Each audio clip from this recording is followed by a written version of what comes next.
दिल्ली से लेकर प्रयागराज तक सरकारी नौकरियों की तैयारी कर रहे युवाओं का बस एक ही लक्ष्य होता है, कड़ी मेहनत के दम पर एक अच्छी सरकारी नौकरी हासिल करना, जिसके लिए युवा 12वीं कक्षा के बाद विभिन्न सरकारी नौकरियों के लिए होने वाली प्रतियोगिता परीक्षाओं की तैयारी में जुट जाते हैं।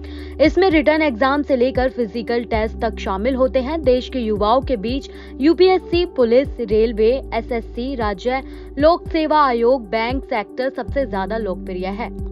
केंद्र सरकार से लेकर राज्य सरकार तक की सरकारी नौकरियों में यूपीएससी से लेकर एसएससी तक तमाम मंत्रालयों, विभागों के उपक्रमों में सरकारी नौकरियां निकलती रहती हैं।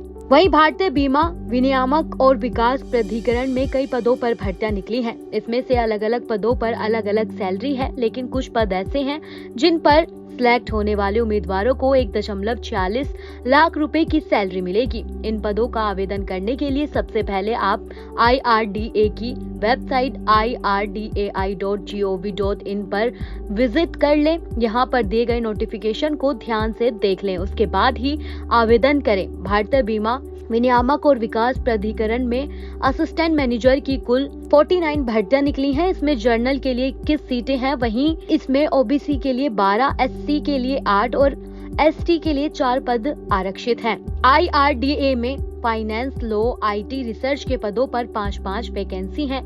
वहीं जर्नलिस्ट के पद पर 24 भर्तियां निकली हैं। इसके अलावा वर्ष 2019 में AIA के 7 पेपर में पास होना चाहिए। फाइनेंस की भर्ती के लिए ग्रेजुएशन में कम से कम 60% अंक तो होने ही चाहिए। इसके अलावा ACA जैसे कोर्सेज भी होने चाहिए। IT के पदों के लिए अभ्यर्थी के पास बैचलर डिग्री होनी चाहिए। रिसर्च के पदों के लिए अभ्यर्थी के पास इकोनॉमिक्स में मास्टर डिग्री होनी चाहिए। जर्नलिस्ट के पदों के लिए अभ्यर्थी का 60% अंकों के साथ ग्रेजुएट होना चाहिए। IRDA की इन भर्तियों के लिए 21 साल से लेकर 30 वर्ष तक के अभ्यर्थी आवेदन कर सकते हैं। इनमें सभी ध्यान रखने वाली बात ये है कि अभ्यर्थी का जन्म 21 सितंबर 1994 से पहले नहीं होना चाहिए।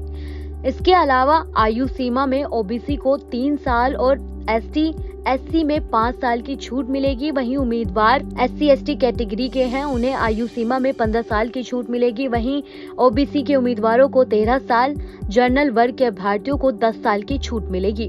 भारतीय बीमा विनियामक और विकास प्राधिकरण के इन पदों पर सिलेक्शन लिखित परीक्षा और इंटरव्यू के माध्यम से होगा। अलग अलग पदों के लिए अलग अलग पैटर्न की परीक्षा होगी। इन पदों के लिए एक पेपर 90 मिनट का होगा, तो वहीं दूसरा पेपर 60 मिनट का होगा।